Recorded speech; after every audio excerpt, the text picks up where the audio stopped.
That Tuesday evening in October, the betrayal didn't announce itself with fanfare. It slipped into my chest like a cold blade. Right there in the middle of the Fairmont Royal York's Grand Ballroom in downtown Toronto, while 250 people toasted a man who had spent the last decade erasing me from our shared history. I stood near the bar, nursing a glass of water I hadn't asked for, watching Jonathan Westbrook work the room in his custom-made suit from Harry Rosen, the kind that costs more than what I used to pay myself monthly back when we were splitting instant ramen at George Brown College's culinary program. He was 47 minutes into his retirement speech. I had stopped counting at minute 32, but the numbers kept ticking in my head anyway, a habit from 4 decades of precisely timing soufflés and meat temperatures. I want to thank everyone who made Westbrook and Hayes possible. Jonathan's voice boomed through the speakers, smooth as the aged scotch he was drinking. Our loyal patrons, our incredible staff, and of course, the vision that transformed a small bistro into Toronto's premier dining destination. The vision, his vision, apparently.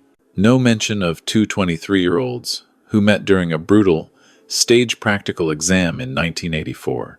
Both of us sweating over our miss in place, both of us dreaming of something bigger than the hotel kitchens that would chew us up and spit us out. No mention of the nights we spent at Tim Hortons on Yonge Street, sketching restaurant layouts on napkins, until the staff kicked us out at closing.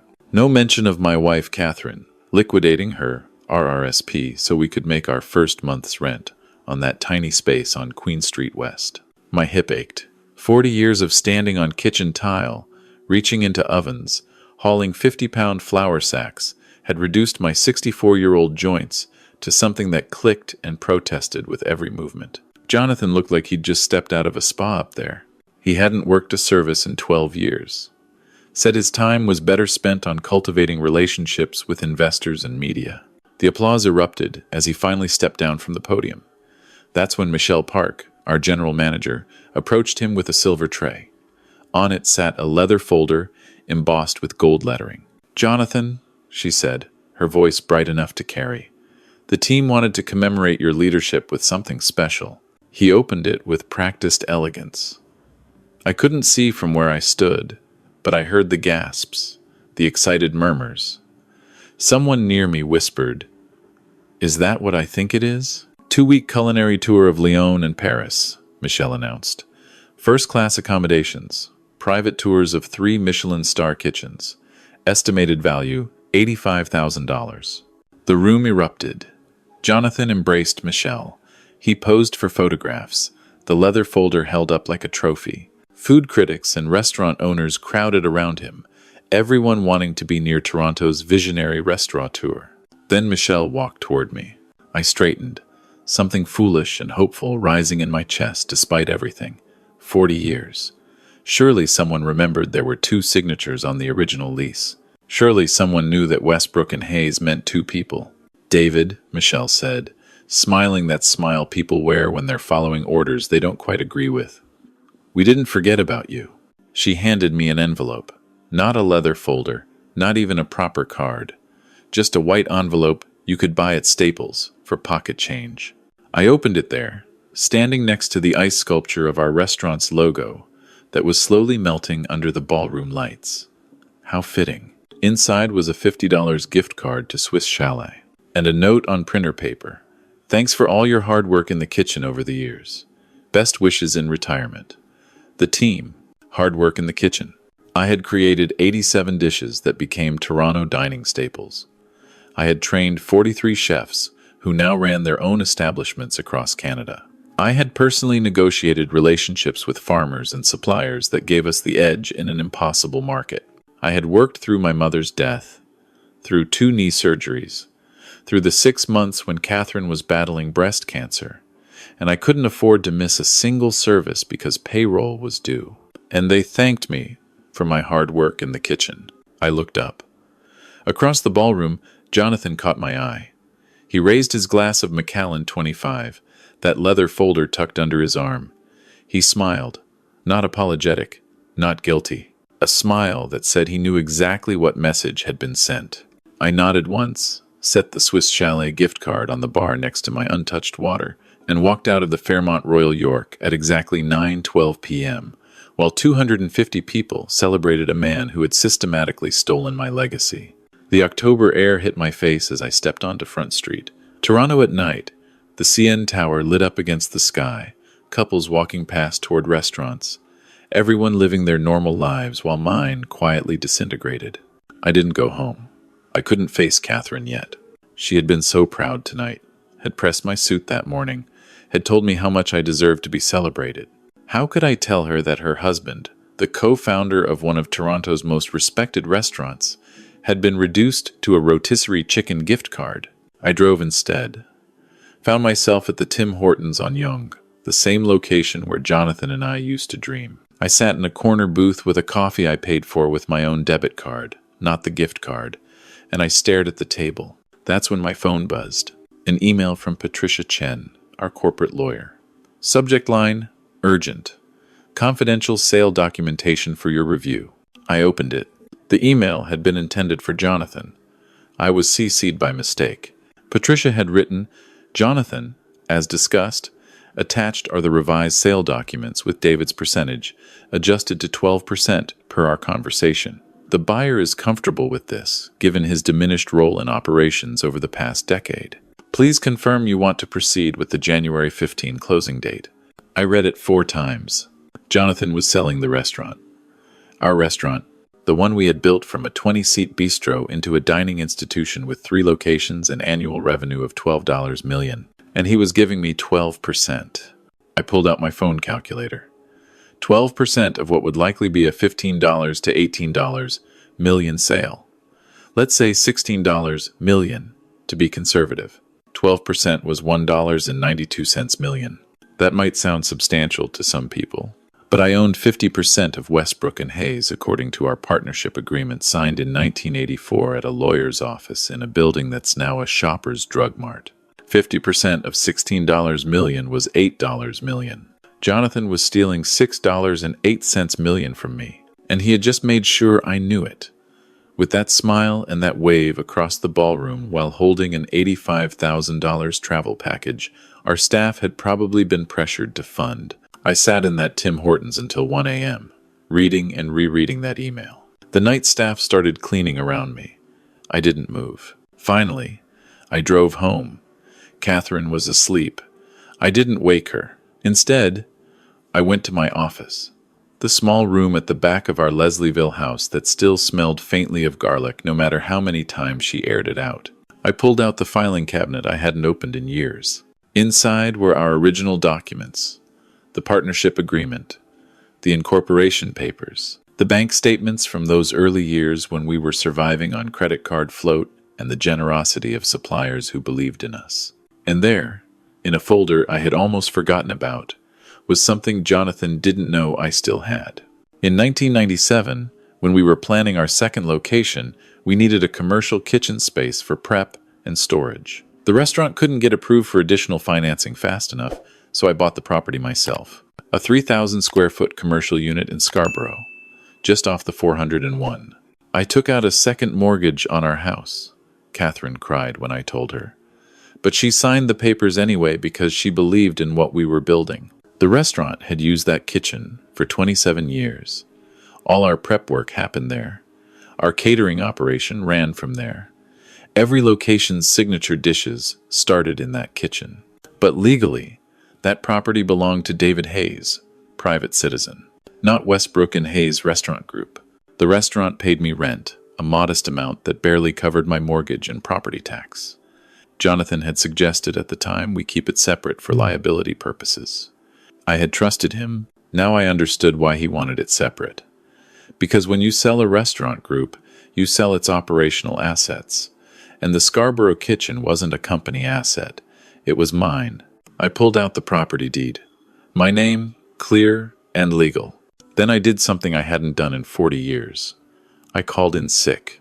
The next morning, while Jonathan was probably planning his lion itinerary, I met with Robert McDonald, a lawyer who specialized in partnership disputes and hospitality industry litigation. I brought every document I owned.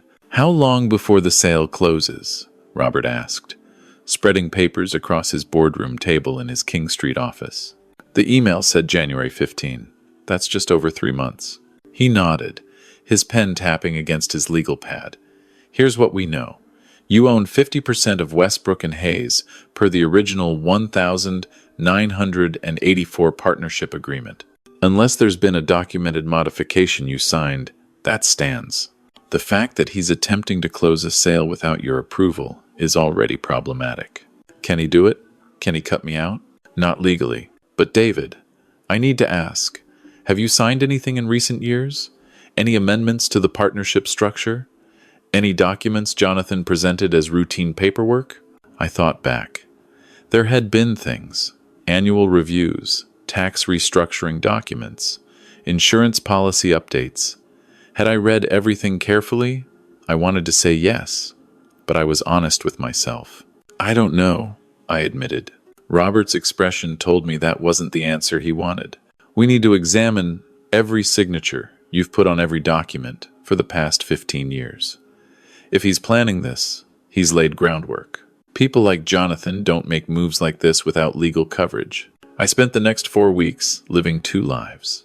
During the day, I went to work. I prepped vegetables. I checked inventory. I smiled at Jonathan in the hallways. I even used that Swiss Chalet gift card to buy lunch one day, just to see if he'd notice. He didn't.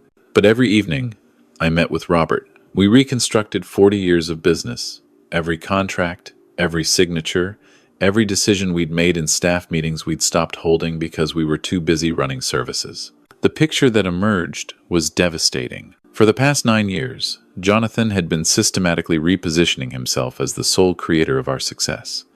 He had trademarked our signature dish names in his name alone. He had formed a catering subsidiary registered solely to him.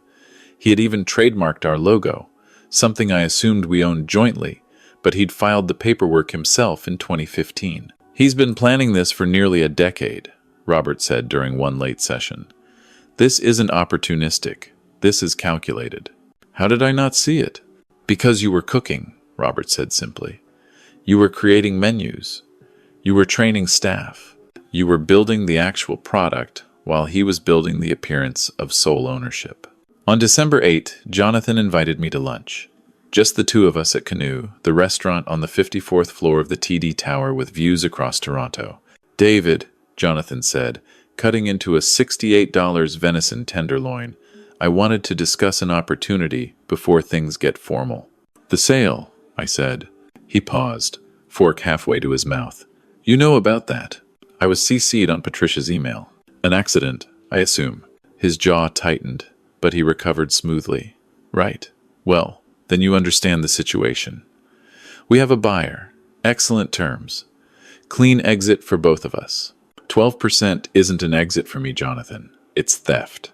He set down his utensils. David, be realistic. Yes, on paper, you own 50%. But what have you contributed strategically in the past decade? I've been the public face. I've cultivated the media relationships. I've brought in 85% of our investor connections.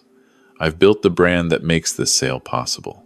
I've created every menu, trained every chef, maintained every supplier relationship, ensured consistency across 3 locations. Creating isn't the same as building, he said. There's a difference. He leaned forward. Look, I'm being generous with 12%. The buyer doesn't even think your involvement is necessary for the transition. I convinced them to include you out of respect for our history. Our history? 40 years reduced to a footnote worth 12%. No, I said. No deal. I don't approve the sale. Jonathan smiled. It wasn't friendly. David, you don't have approval rights. Check the restructuring documents we signed in 2018. Either partner can authorize a sale with 90-day notice to the other. I gave you that notice at your retirement party. The gift card was just a courtesy. The formal notice will be served next week. Restructuring documents in 2018. The corporate reorganization for tax purposes. I had signed them. I had his word it was routine. I'll fight it, I said. With what? Jonathan finished his wine. Legal fees will destroy you. The sale will proceed. You'll get your 12% and that will be it. Or, he paused, you can accept it gracefully. Take the money, Actually retire. Spend time with Catherine. You've earned rest. I stood up, left my untouched plate, and walked out while Jonathan sat there, probably already calculating what he'd do with my $6 million. I called Robert from my car, hands shaking on the steering wheel. He says he has restructuring documents from 2018 that give him unilateral sale authority. Do you remember signing them? No, but that doesn't mean I didn't. Silence on the other end. Then, David, I pulled property records today. The Scarborough Kitchen, your commercial property. What about it? Jonathan filed a claim last month arguing that because the business has used it exclusively for 27 years and paid you rent, the property should transfer to the company through continuous commercial use and integration. It's a reach, but if he can prove the property is functionally inseparable from business operations, a court might rule it belongs to the company. My blood went cold. That property was worth at least $2. $8 million based on recent commercial real estate sales in Scarborough. Can he win? In Ontario? Maybe. 27 years of exclusive use is a strong argument. We'd have to fight it. Everything is a fight now, I said quietly. Yes, Robert agreed. But David, the property is our leverage. Even if his documents hold up, even if he can push through the sale, he needs that kitchen. The buyer is purchasing operational capacity. Without the Scarborough Prep Kitchen, their due diligence falls apart. I looked out at Toronto's skyline from the parking garage. All those buildings, all those restaurants. Somewhere in one of them, Jonathan was probably celebrating, telling himself he'd won. What do I do? We remove his leverage, Robert said. Then we show him what happens when you try to erase the person who created the actual food that made your reputation. On December 20, I did 3 things. First, I formally filed opposition to the sale, regardless of what documents Jonathan thought he had. I was on record as refusing any transaction that undervalued my contribution. Second, I filed a lawsuit for partnership dissolution, breach of fiduciary duty, and fraud. If Jonathan wanted to sell, we'd do it properly, with proper valuation and proper division. Third, and most importantly, I went to the Scarborough Kitchen at 5 a.m. and posted eviction notices. As the legal owner of the property, I was terminating the restaurant group's lease effective February 1. 60 days notice. Every piece of equipment, every freezer, every prep station had to be removed. The buyer was conducting their due diligence. They were touring facilities. They were reviewing operational infrastructure. And in 6 weeks, we wouldn't have a prep kitchen. Jonathan called me at 6:47 that morning. I was at Tim Hortons again, same booth, watching my phone light up with his name. I didn't answer. He called again at 7:03, at 7:21, at 7:44. By 1 p.m., he had called 49 times. I answered on call 50. David, what the hell are you doing? His voice wasn't smooth anymore. It cracked. Terminating a lease. I own the Scarborough property. You rent it. I'm ending that arrangement. You can't do this. Actually, I can.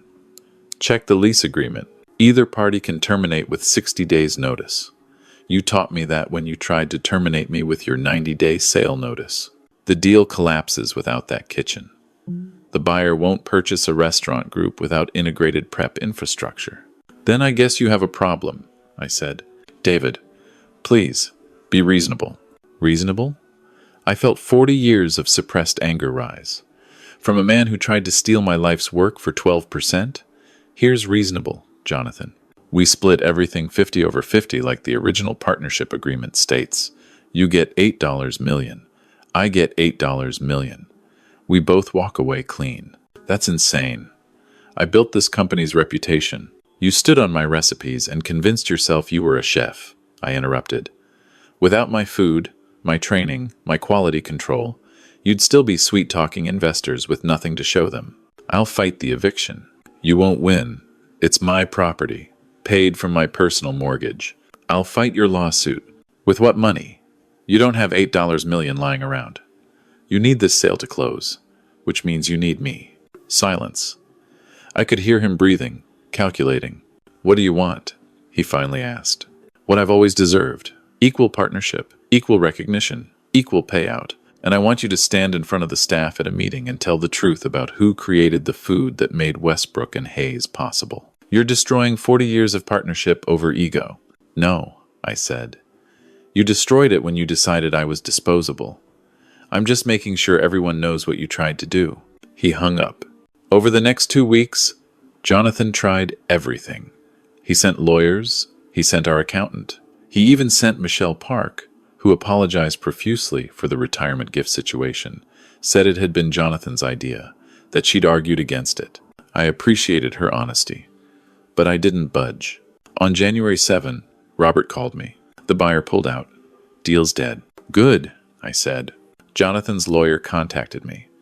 He wants to negotiate a settlement. Tell him I'm available tomorrow. We met at Robert's office on January 8. Jonathan looked like he'd aged 10 years in 3 weeks. The confidence was gone. His lawyer laid out terms. 50/50 split of everything. Restaurant group to be dissolved and assets sold separately if we couldn't find another buyer willing to work with the partnership dispute. And a written acknowledgement that I had been equal partner and chief creative officer from day one. There's one more thing, I said. Jonathan looked up. The Lion trip, the $85,000 travel package. I want you to cancel it and donate that money to the George Brown College Culinary Scholarship Fund, in both our names. His jaw clenched. That's petty. No, I said, it's appropriate. That trip represented what you thought this was about. Status, recognition, being celebrated while someone else did the work. But the best thing we ever did was learn from people who actually cared about the craft. So take your trophy and turn it into something that matters. He stared at me. Then, incredibly, he laughed. Not a happy laugh. The laugh of someone who just realized how thoroughly they'd lost. You know what, David? Fine, you win. This isn't about winning, I said. This is about recognizing the truth. We signed the dissolution papers on the 12th of February 2025. The restaurant group's assets were sold in pieces, some to competitors, some to former sous chefs starting their own places. The Scarborough kitchen I kept, and I leased it to 3 young culinary school graduates at rates they could actually afford. Jonathan and I each walked away with $7.8 million after legal fees and taxes. The day the money transferred, Catherine and I sat at our kitchen table, the same one we'd bought at IKEA in 1986 because it was all we could afford, and we just looked at each other. What do we do now? She asked. We do what we should have done years ago, I said. We live. We bought a small place in Prince Edward County. Nothing extravagant. Just a cottage where I can grow herbs and tomatoes, and the air doesn't smell like fryer grease. I teach cooking classes twice a week at the community center, showing people that good food doesn't require fancy techniques, just care and attention. Jonathan moved to Vancouver. I heard he's consulting for restaurant startups. I hope he's happy. I genuinely do, because I spent too many years being angry, and anger is exhausting. But sometimes, when I'm at Tim Hortons, the same booth where this all started to unravel, I think about that retirement party, about that Swiss chalet gift card, about how close I came to letting someone erase not just my ownership, but my dignity. And I think about those phone calls. Jonathan called me 50 times during those 2 weeks I held the eviction notice. 50 times. His voice getting more desperate with each message, more willing to negotiate, more ready to finally see me as equal. By the time he made call 50, I had already decided. The partnership was over. The trust was gone. You can't build anything lasting on a foundation of betrayal and erasure. So I didn't answer calls 1 through 49. I let them ring, and when I finally answered number 50, it wasn't to gloat. It was to state my terms. That moment, hearing the desperation in his voice, knowing I held the leverage for once, it wasn't sweet revenge. It was simply balance being restored. Because it meant I had finally reclaimed what he tried to take. Not the money, not the ownership percentage, but the fundamental truth that I had created something real, something that fed people, something that trained a generation of chefs, something that mattered beyond profit margins and media coverage. And no one could erase that truth. Not even a man who spent 40 years trying. The snow is falling in Prince Edward County this February. I watch it from my porch, coffee in hand, and I think about all those years. The early mornings prepping mise en place, the late nights perfecting recipes, the sacrifices Catherine and I made so two culinary students could chase a dream. We built something, Jonathan and I. That's true. But I was the kitchen. I was the craft. I was the reason people came back. And kitchens don't forget their importance, their value, their essential role. When someone tries to build an empire on your work while pretending you don't exist, that's when you remind them what happens when the kitchen walks away. Everything stops. No food, no reputation, no sale. And maybe, just maybe, that's exactly what needed to happen so something better could be built. Something honest, something true, something worth more than all the first-class trips in the world.